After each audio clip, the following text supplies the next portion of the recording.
बादलों में दो जादुई टमाटर का घर। राजस्थान के एक छोटे से गांव में गंगा अपनी बेटी सृष्टि के साथ रहती थी। पति के मौत के बाद गंगा के कंधों पर ही घर और बेटी की परवरिश की सारी जिम्मेदारी आ गई थी। घर चलाने के लिए गंगा ने घर पर ही सिलाई का काम करना स्टार्ट किया, लेकिन गांव में उसे सिलाई के बहुत कम ही पैसे मिलते थे। सृष्टि अभी स्कूल में पढ़ रही थी। सृष्टि पढ़ाई लिखाई में बहुत ही होशियार थी। वो हर बार अपने कक्षा में प्रथम आया करती थी। सृष्टि का पढ़ लिख कर कलेक्टर बनने का सपना था। एक दिन गंगा सिलाई कर रही थी। माँ, वो टीचर फीस के लिए बोल रही थी। 2 महीने से ज्यादा हो गया और इस बार आपने अभी तक फीस नहीं दिए। वो कह रहे थे इस बार फीस नहीं दिया तो वो मेरा नाम अपने स्कूल से काट देंगे। तो चिंता मत कर बेटी, मैं कल ही तेरे स्कूल जाकर तेरी टीचर से बात करती हूँ।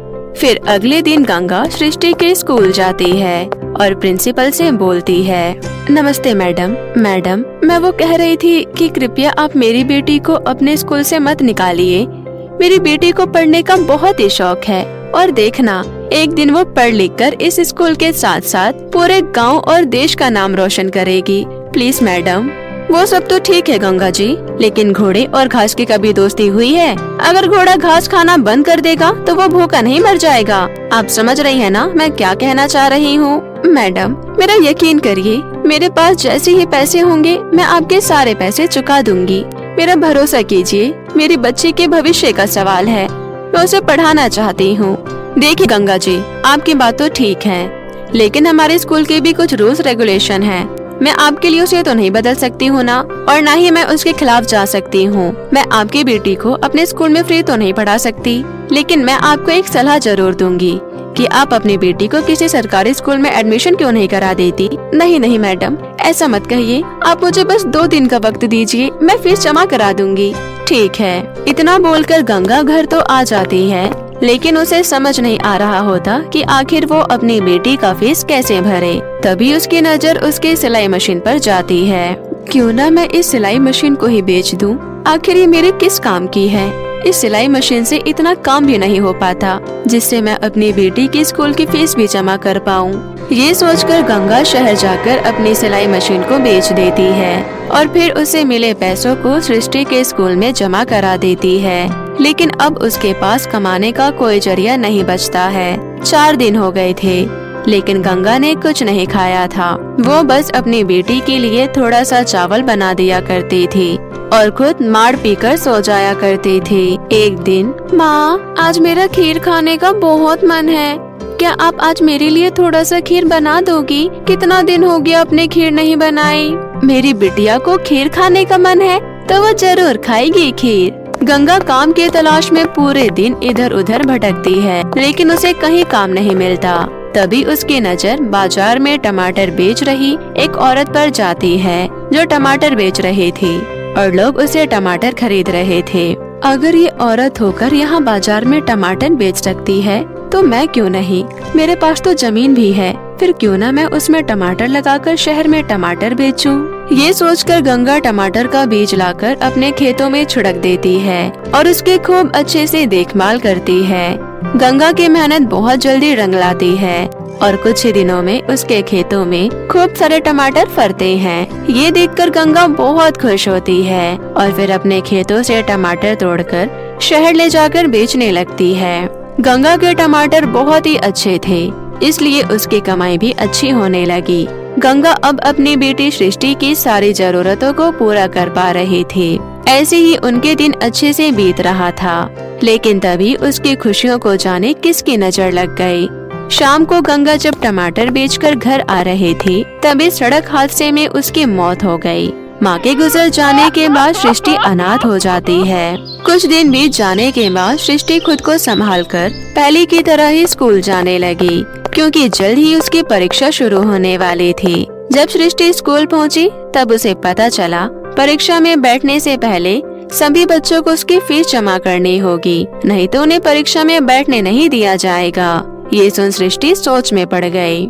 लगता है इस बार मैं परीक्षा में नहीं बैठ पाऊंगी। थोड़े बहुत जो भी पैसे बचे थे वो भी घर के राशन लाने में खत्म हो गए। अब तो मेरे पास इतने पैसे भी नहीं है कि मैं अपने घर की जरूरतें भी पूरा कर सकूं। अब मैं स्कूल की फीस कैसे भरूंगी? सृष्टि ये सोच ही रही थी, तभी उसके घर पर सोहनलाल मंडी वाला आता है और सृष्टि से बोलता है। अरे सृष्टि बेटा, कैसी हो? तुम्हारी माँ के बारे में सुनकर बहुत ही दुख हुआ। बहुत ही भली औरत थी बेचारी। अच्छा बेटा, मैं तुमसे ये कहने आया हूँ कि तुम्हारी माँ ने अपने खेतों में जो टमाटर लगाए हैं, वाकई वो किसी जादू से कम नहीं है। इतनी गर्मी में भी बिना किसी खाद के तुम्हारे खेतों में इतने सुंदर सुंदर और अच्छे टमाटर है। इस समय टमाटर की मार्केट में बहुत ही ज्यादा डिमांड है, इसलिए मैं तुमसे तुम्हारे खेत के सारे टमाटर खरीदने आया हूँ। इसके लिए मैं तुम्हें पूरे 50,000 रुपए दे रहा हूँ। ये सुनकर सृष्टि का तो खुशी का ठिकाना नहीं रहा। 50,000 रुपए? इससे तो मेरी बहुत सारी जरूरतें पूरी हो सकती है, और तो और इस पैसों से मैं अपने स्कूल की पूरे 1 साल की फीस एक ही बार में भी भर सकती हूँ। ठीक है सोहनलाल जी, मुझे सौदा मंजूर है। ठीक है, ये लो 20,000 रुपए। बाकी के पैसे मैं कल खेत पर ही दे दूंगा। मैं कल ही आकर ये सारे टमाटर तोड़कर शहर भेज दूंगा। तब तक तुम इस खेत की रखवाली करना। इतना बोलकर सोहनलाल चला जाता है। इधर सृष्टि खुशी खुशी उन पैसों को लेकर बाजार जाती है और अपनी जरूरत की सारी चीजें खरीद कर लाती है। अब तो मैं कल स्कूल जाकर अपनी फीस में भर दूंगी और पढ़ लिख कर अपनी माँ का नाम रोशन करूंगी। लेकिन उसकी खुशी कुछ ही पल की थी। सृष्टि जब रात में अपने घर में सो रही थी, तभी उसके खेतों में नील गाय आकर उसके सारे खेत का टमाटर खा गया।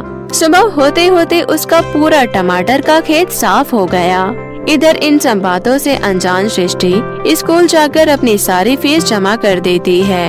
इधर जब सोहनलाल खेत पर टमाटर तोड़ने आता है, तो उसने देखा कि खेत पर तो कोई टमाटर ही नहीं लगा है। ये सृष्टि की बच्ची तो बहुत ही चालाक निकली। मुझसे पैसे भी ले लिए और रात भर में ही सारे टमाटर अपने खेतों से गायब करा दिए। मैं उसे नहीं छोड़ूंगा। इतना बोलकर वो गुस्से से सृष्टि के घर आया। सृष्टि, ए सृष्टि, तूने टमाटर रातों रात किसे बेच दिए? ये आप कैसी बातें कर रहे हैं? कल आपने ही तो मेरे खेत का सारा टमाटर का सौदा किया था। भला मैं और किसे बेचूंगी? वाह, पढ़ लिख लेने का यही फायदा होता है। बड़ी आसानी से तुम किसी को भी बेवकूफ बना सकती हो, लेकिन मैं बेवकूफ नहीं हूँ। चल जल्दी से मेरे पैसे दे। अगर तुझे किसी और को ही टमाटर बेचना था, तो तुमने मुझसे पैसे क्यों लिए? देखिए सेठ जी, ये आप क्या बोल रहे हैं? मुझे कुछ समझ में नहीं आ रहा। मैंने आपके अलावा किसी और को भी टमाटर नहीं बेचे। हो सकता है कोई जंगली जानवर आकर टमाटर खा गया होगा। मेरा यकीन करिए, मैंने किसी और को टमाटर नहीं बेचा। वो सब मैं नहीं जानता। तुम मुझे या तो कहीं से टमाटर ला कर दो या फिर मेरे पैसे वापस करो। मैं तुम्हारी वजह से अपना इतना बड़ा नुकसान नहीं सह सकता। अगर मुझे मेरे पैसे नहीं मिले तो मैं तुम्हें पुलिस में दे दूंगा, समझी? मैं तुम्हें 2 दिन का समय दे रहा हूँ। या तो मुझे टमाटर ला कर दो या फिर मेरे पैसे मुझे वापस करो। सृष्टि ये सब सुनकर बहुत ही ज्यादा घबरा गई। उसे समझ नहीं आ रहा था कि आखिर इतने सारे पैसे वो कहां से लेकर आए। उसके पास तो खाने के लिए भी पैसे नहीं थे। वो सेठ के पैसे कहां से देती? वो यही सब सोचते सोचते नदी के किनारे जा पहुँची। तभी उसे वहाँ सोने की सीढ़ियाँ दिखाई दी, जो बादलों की तरफ जा रहा था। अरे ये क्या? कल तक तो यहाँ कोई सीढ़ियाँ ही नहीं थी। आज अचानक यहाँ पर ये सीढ़ियाँ कहाँ से आ गई?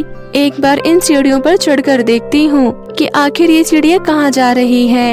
ये कहते हुए सृष्टि उन सीढ़ियों पर चढ़ने लगी। चढ़ते चढ़ते कुछ ही देर में वो बादलों के पास पहुंच गई। वहां उसे 2 टमाटर का खूबसूरत घर दिखाई दिया, जिसे देखकर वो चौंक गई। तभी पहले टमाटर घर में से आवाज आई, सृष्टि तुम बिल्कुल सही जगह आई हो।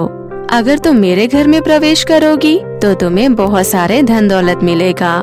इतना धन कि तुम्हें जिंदगी में कभी कमाने की आवश्यकता नहीं पड़ेगी। लेकिन उसके लिए तुम्हें सदा के लिए ऐसे टमाटर के घर में रहना होगा। इतने में ही दूसरे टमाटर घर में से भी आवाज आई, सृष्टि तुम्हें मेरे घर में उतना ही मिलेगा जितना कि तुम्हें जरूरत है। और तुम यहाँ से उन पैसों को लेकर अपने घर भी जा सकती हो। अब बताओ तुम कौन से टमाटर के घर में जाना चाहोगी? सृष्टि ने कुछ देर सोचकर उन दोनों जादुई टमाटर के घर से कहा, मुझे ज्यादा कुछ नहीं चाहिए, ना ही मुझे धन दौलत चाहिए। मेरी माँ ने मुझे हमेशा ही सिखाया है, इंसान को मेहनत करते रहना चाहिए, कभी लालच नहीं करना चाहिए। इसलिए मुझे जितनी जरूरत है उतना ही चाहिए, उससे ज्यादा नहीं। इसलिए मैं दूसरे जादुई टमाटर के घर में जाना चाहती हूँ। उसके बाद सृष्टि जैसे ही जादुई टमाटर के दूसरे घर के अंदर प्रवेश करती है, उसे उस घर के अंदर ढेर सारा रुपया, सोना, चांदी और ढेर सारे हीरे जवाहरात दिखाई दिया।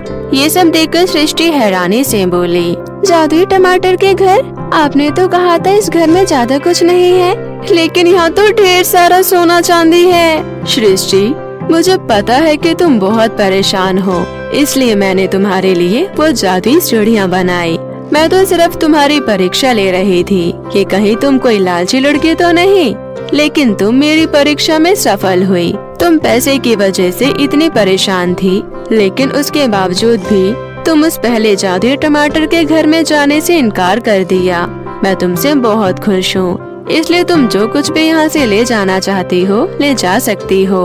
जादुई टमाटर के घर की बात सुनकर सृष्टि बहुत खुश हुई और फिर जादुई टमाटर के घर का धन्यवाद कर ढेर सारे सोने चांदी लेकर खुशी खुशी अपने घर वापस लौट गई। और घर आकर उसने सबसे पहले 50,000 रुपए सोहनलाल मंडी वाले को दे दी और उसके बाद बहुत ही मन लगाकर पढ़ाई करती है और जल्द ही वो बहुत बड़े कलेक्टर बनकर अपने गांव और देश की सेवा करने लगती है। तो मेरे प्यारे दोस्तों, कैसी लगी आपको मेरी ये कहानी? मुझे कमेंट करके जरूर बताएं और इसे अपने दोस्तों के साथ भी शेयर करें। और हाँ दोस्तों, अगर आपने अब तक मेरे चैनल चंदा टीवी को सब्सक्राइब नहीं किया है तो प्लीज जल्दी से नीचे लाल बटन दबाकर अभी कर लें, ताकि आपको ऐसी और नई नई मजेदार कहानियाँ देखने को मिलती रहे। बाय बाय दोस्तों।